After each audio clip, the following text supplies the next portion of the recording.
They didn't just build a super team, they created an NBA monster. LeBron, Jaylen Brown, Maxey, Edgecombe, and Embiid could be the most terrifying lineup in the East. But here's the shocking part. If this lineup stays healthy, the rest of the NBA could be completely screwed. Let's get into it. I mean, I think LeBron James deciding to go to Philly. I think the whole free agency was kind of waiting for that move to see what he was going to do. Took $4 million a year to play with 2 years for $4 million. Yeah, no, $8 million. $8 million total, 2 years.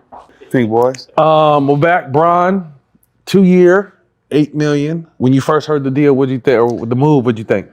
I thought everywhere in the world, but Philly. You didn't think Philly? I did not think Philly. I'm sorry, I didn't. I was one of those guys that thought he would go somewhere he was familiar to, even go to Cleveland. I thought, for me, that made the most sense because, all the talk you hear about, the GOATs and him comparing him to Jordan and Kobe. For me, if he was thinking about it, which he probably never did, but Cleveland only thing that made sense for me to keep him in that conversation.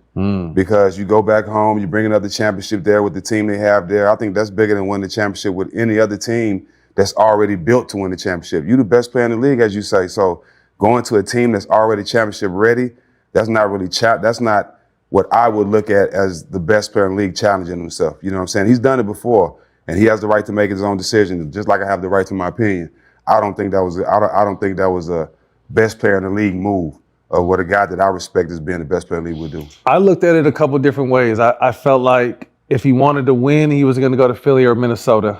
I felt like if he wanted that storybook ending, he would go to Cleveland or Miami. And if he wanted to play with Steph, obviously it's something they had been talking about, he would go to Golden State. Yes. I would have liked that. That would have been dope. I feel like this is a move. He feels like he can win a championship. I also felt like him sliding into that 4 position in Minnesota, outside of it being Minnesota, could have been a great situation for him. They picked up LaMelo, but he's there. And then obviously being able to pick up a Jaylen Brown. I really didn't like the way the media spun that and really tried to take a lot of personal shots at Jaylen Brown.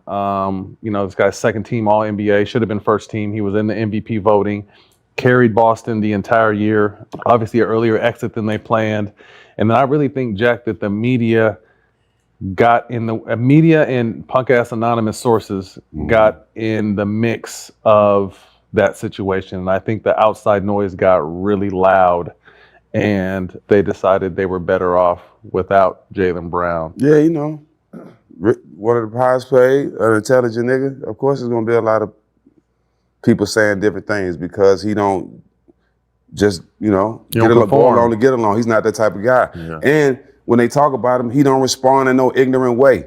You know what I'm saying? And I think that's what bothered him too. They can't get to him. You know what I'm saying? He controls his own narrative, but I really feel like Boston did him bad. I think they owed him more respect than to do that. I mean, shit.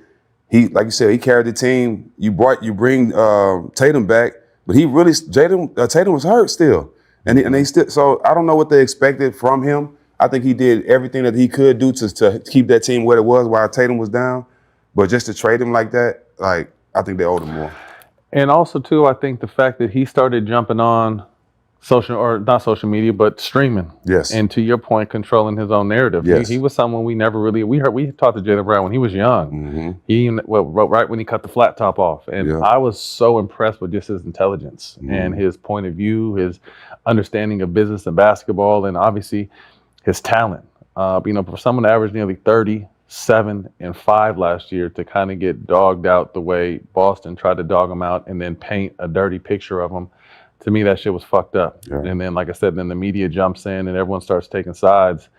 And it's just a nasty day and age of basketball. So I look for him to have a huge chip on his shoulder this year. But I feel like you add these pieces. Obviously, VJ Edgecombe is an emerging young star. Tyrese Maxey is an all-NBA caliber performer, first-time All-Star last year. None of this shit moves without Embiid. Correct.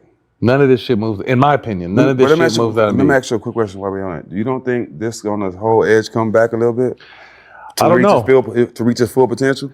I mean, you see the usage rate of each of the key players. Embiid, 33.5%. Maxey, nearly 29%. LeBron is nearly 27%. Edgecombe is nearly 20%. And then Jaylen Brown is 36%. It's only 4 quarters. And only one ball. But I feel like... Well, who's sacrificing the ball? Yeah, I feel like, and from what we're hearing, that LeBron might be a little more on the point this year, which I like. I feel like if this team gets Olympic LeBron James, where he's floating around a triple-double the entire season, because I still feel like at age 43 in year 24, I think he could do that. I feel like he could be someone that's 17, 11 or 12 assists and like 7 or 8 rebounds still, and scores when he needs to. But there's so many. He has so many weapons around him now. Yeah. But again, I still think it all depends on is Embiid's availability. You know, I think hopefully they have a strategic plan that falls in line where they can get him to play, 40 to 50 games in the regular season? That's a lot. How many games did Braun play last year? 60 games last year. 60 games. Yeah, if I think you can get Embiid at a certain clip, fuck the awards. If you can get Embiid to 40 to 55 games and have him in the playoffs and have everyone healthy in the playoffs, to me, is there a better starting 5 in the NBA to you? Not even close. So with Embiid, is it an unhealable injury, or is it? It's like a brand. Oh, I need to go see the wizard. He's got bad knees. Okay, just bad knees. He's 300 pounds. So unhealable injury then. Basically. But I heard he's in shape this year though, and we haven't heard that in a while. So that's interesting. Obviously, if you could take some weight off them knees, but the hard thing is getting in shape when you got bad knees. Just having LeBron there, would that motivate him to play more games and be more available? Well, could LeBron be that bird on his shoulder that he's never had? Yeah. That OG, someone that Embiid has to look up to and respect. Because I've heard, and I don't know, but I've always heard that he's like one of the worst superstars when it comes to being on time, being accountable, doing what he needs to do. Look at them knees. Need a little lotion, but that's... Can you remember a team that's just had this much talent that's come together? That's crazy. It's real top heavy. I mean, they have a little bit of depth. They got the Warriors. Yeah. This the Eastern Conference version of the Warriors. I don't know if we can give them that much. You think I'm just saying, good? They didn't just build a super team. They may have created an NBA monster. LeBron James, Jaylen Brown, Tyrese Maxey, VJ Edgecombe, and Joel Embiid could become the most terrifying starting 5 in the Eastern Conference. LeBron reportedly chose Philadelphia on a 2-year, $8 million deal, giving the Sixers one of the biggest stars in basketball history at the exact moment this roster was becoming dangerous. But here's the shocking part. If these 5 stay healthy, the rest of the NBA could be in serious trouble. But LeBron didn't choose Philadelphia for nostalgia. He chose them because he believes this team can actually win. LeBron could have gone back to Cleveland. He could have chosen Miami. He could have teamed up with Steph Curry in Golden State. Instead, he went to Philly. And that tells you something about his mindset. He wasn't chasing the most emotional ending. He was chasing another championship. Then came the Jaylen Brown move. Brown arrives as a 5-time All-Star and 2024 Finals MVP, giving Philadelphia another superstar who doesn't need everything built around him. And after the way Boston moved on from him, you can bet Brown enters this season with a massive chip on his shoulder. And once you put Brown next to LeBron, Maxey, and Embiid, the talent becomes ridiculous. But talent creates another problem. There's only one basketball. Look at the offensive responsibilities. Embiid around 33.5% usage, Maxey nearly 29%, LeBron around 27%, Edgecombe close to 20%, while Brown sits around 36% in the discussion. That is an insane amount of offensive talent fighting for touches. But this is where LeBron could change everything. He doesn't need to score 30 every night anymore. If he becomes more of a point forward, pushing the ball, creating for Maxey, feeding Embiid, finding Brown, and letting Edgecombe develop, Philadelphia could actually make all 5 pieces work. Imagine LeBron controlling games with something like 17 points, 7 to 8 rebounds, and 11 to 12 assists. That isn't declining LeBron. That is LeBron becoming the engine of a super team.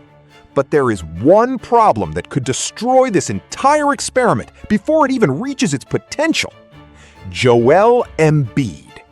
That's the entire equation. Because Philadelphia doesn't need Embiid to play all 82 games. They need him healthy when it matters. If the Sixers can manage his workload and somehow get him into the playoffs healthy, this starting five is almost impossible to match on paper. But if Embiid's knees break down again, the entire monster could collapse. And that's why LeBron's presence might matter beyond basketball.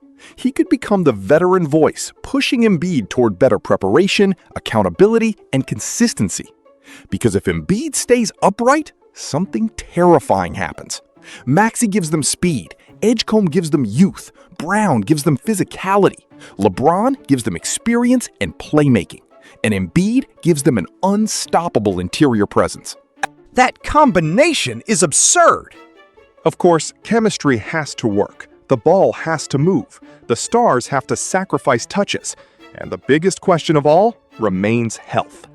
But if those problems are solved, Philadelphia isn't just trying to compete in the East anymore. They could be coming to take control of it. Because this isn't simply LeBron joining another contender. This could be the beginning of an NBA monster. And if this lineup stays healthy, the rest of the league better be ready. Yo, mic check 1 to 2, -1, -2. Game over for this video, folks.